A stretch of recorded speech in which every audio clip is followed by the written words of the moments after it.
मोदी सरकार 2 का पहला पूर्णकालिक आम बजट पेश हो चुका है, जिसमें सरकार ने आम जनता से लेकर जो निम्न स्तर और मिडिल क्लास के उसके लिए भी काफ़ी ख्याल रखा है। और उसमें टैक्स स्लैब जो है 5 लाख तक फ्री कर दिया गया है, यानी कि 5 लाख तक लोगों को अब टैक्स नहीं भरना होगा। इसके अलावा भी बहुत सारी घोषणाएं की गई हैं। और इस वक्त मैं यहाँ पे जो पेट्रोल पंप स्थित है वहाँ पे जो ग्राहक हैं तेल लेने पहुँचे, उनसे भी मैं जानना चाहूँगा कि उनकी क्या राय है।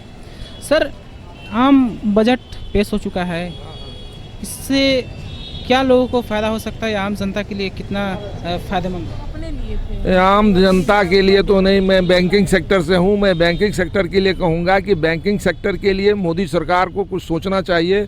पे रिवीजन 2017 से पेंडिंग है, अभी तक रिवीजन नहीं हो पाया है और एसोसिएशन उसके लिए उनसे बार बार मिल रहा है। आईबीए उसमें सहयोग नहीं दे रहा है और गलत सलत जो है न, ये पब्लिक को गुमराह करने के लिए बोल रही, कभी बोल रही कि 19% दे रहे हैं, कभी बोल रही है कि परफॉर्मेंस लिंक्ड कर रहे हैं। इस तरह का जो व्यवहार है वो अच्छा नहीं है।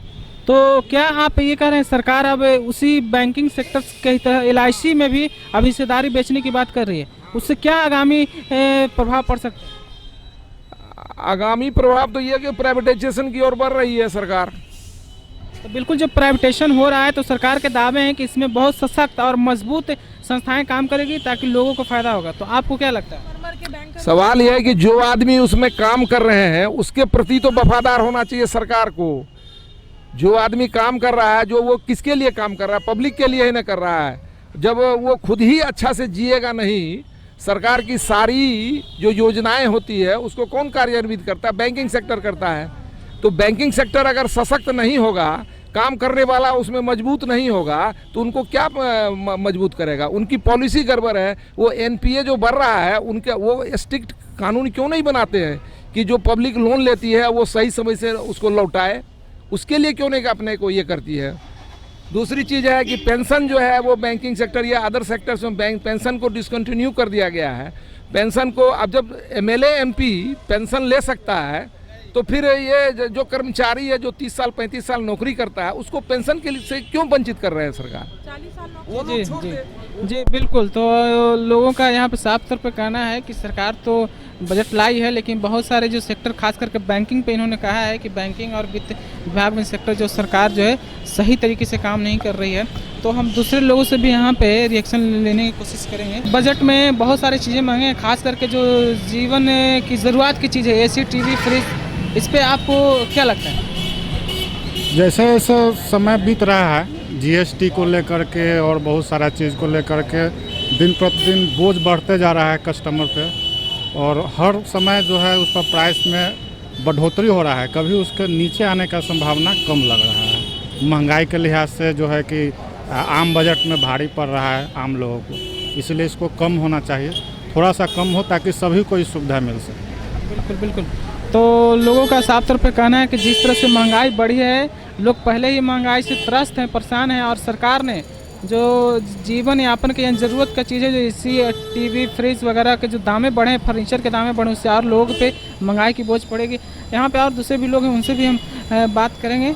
यहाँ पे महिलाएं भी पेट्रोल पंप पे पहुँची हैं जो तेल लेने के लिए। उनसे मैं भी जानना चाहूँगा कि इस आम बजट में महिलाओं और किचन की जो सामग्रियाँ हैं उसके लिए क्या सरकार लाई है, या जो सरकार की जो घोषणाएं हुई हैं कि फर्नीचर वगैरह जो महंगा है तो उससे क्या प्रभाव पड़ना है। तो मैं महिलाओं से भी जानना चाहूँ। जी मैम, आम बजट में आपको क्या लगता है महिलाएं के लिए खास? बहुत ही खराब स्थिति हो गई है, बहुत ही। जो हम लोग आराम से 5,000-6 हज़ार 10 हज़ार में हम लोग घर का किचन का सामान ले आते थे, आज वो 15-16 के ऊपर चला जा रहा है, लेकिन कुछ नहीं मिल रहा। मतलब हम लोग एकदम अपने आप को कहाँ पर स्टैंड कर रहे हैं, हम लोग को खुद समझ में नहीं आ रहा है। मोदी जी ने कहा अच्छे दिन आ रहे, अच्छे दिन आ रहे, हमारा तो समझ ही में नहीं आ रहा है कि हम लोग के दिन अब कब अच्छे आएंगे, या उनके ही दिन अच्छे आ रहे हैं, मेरे दिन अच्छे नहीं आ रहे। तो क्या आम बजट से आप नाखुश हैं? बहुत नाखुश हैं, बहुत नाखुश हैं। हर चीज़ पे बहुत तेजी से दाम जर। ठीक है, कांग्रेस बेईमान था, मानते हैं, इन लोगों के हिसाब से कोई पार्टी बेईमान है, लेकिन आप लोगों ने क्या किया? आप लोग भी तो बताएं कि आप लोगों ने क्या किया। कम से कम आम जनता के लिए तो कुछ छोड़ दें। हाँ, हमारी जनता भी कोऑपरेट नहीं करती है। हमारी जनता भी क्या चाहती है, हम लोग के समझ के बाहर की बात है। ये भी हम मानते हैं कि जो क्रिमिनल हैं, जो उन्हीं को वोट जा रहा है, वही लोग जीत कर आ रहे हैं, फिर वही सब हिसाब किताब हो रहा है, खासकर बिहार में। तो हम वो नहीं जान सकते, हम नहीं बता सकते कि आम जनता मेरी क्या चाहती है। कभी भी एकदम जब बताया गया कि आपको अधिकार है, आप किसी को वोट दे सकते हैं, तो हर लेडीज़ को, हर जेंट्स को निकल के अपना वोट डालना चाहिए। लेकिन आप कितना % वोट डलाता है? तो ये बजट के जो बस सवाल हैं कि बजट से क्या आपको, जो सरकार तो बार बार कह रही है कि महिलाओं के लिए सरकार बहुत कदम करे, वो चाहे वो शिक्षा की बात हो या फिर स्वास्थ्य की बात हो, या फिर तो सरकार ने इसमें महिलाओं को खासा तवज्जो दिया है। तो आपको क्या लगता है कि सरकार महिलाओं के लिए इस बजट में कुछ खास नहीं रखी है? तो हर बार महिलाओं के लिए कुछ अच्छा होता है, हर सरकार करती है। ऐसा नहीं कि महिलाओं के लिए यही सरकार की है। हम मानते हैं कि हम लोगों के लिए किया जाता है, लेकिन हम अभी भी नाखुश हैं। बहुत ही इतनी महंगाई आ गई है कि जो टेबल हम 3000 में लेते थे, आज उसी टेबल का दाम 7000 है। प्लास्टिक की चीज़ का दाम इतना तेज़ी से बढ़ रहा है, तो हम क्या बताएं।